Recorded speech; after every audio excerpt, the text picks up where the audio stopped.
عورت جاہل کے لیے ہوس اور عقل مند کے لیے روح ہوتی ہے۔ مرد کے بازو اور عورت کے آنسو کسی بھی ناممکن کام کو ممکن بنانے کی طاقت رکھتے ہیں۔ مرد نے ہمیشہ عورت کو نرم و نازک اور حسین لکھا، اور عورت نے جب بھی لکھا مرد کو ظالم ہی لکھا۔ اصل میں جس کو جیسا ملا اس نے اسے ویسا لکھا۔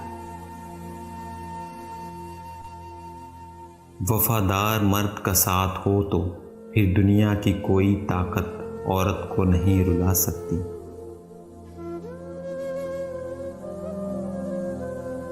مرد کو انا پرست ہونا چاہیے، ہر عورت پہ ڈورے ڈالنا، درندے کی طرح اس کی تعریف کرنا مرد کو کمتر اور گھٹیا ثابت کر دیتا ہے۔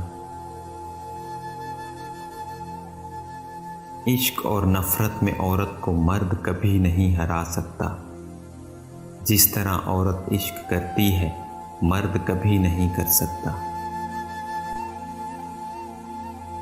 لیکن عورت کو قدم قدم پہ یہ احساس دلایا جاتا ہے کہ تم ہی بیوی بننے کے قابل نہیں۔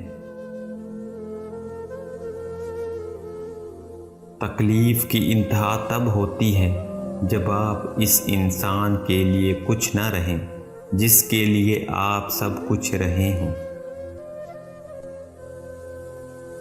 عشق، محبت، پیار، وعدے، قسمیں سب ختم ہو جاتا ہے جب ماں کہتی ہے مجھے یقین ہے میری بیٹی میرا مان نہیں توڑے گی۔ عورت توجہ مانگتی ہے اور مرد ذہنی سکون۔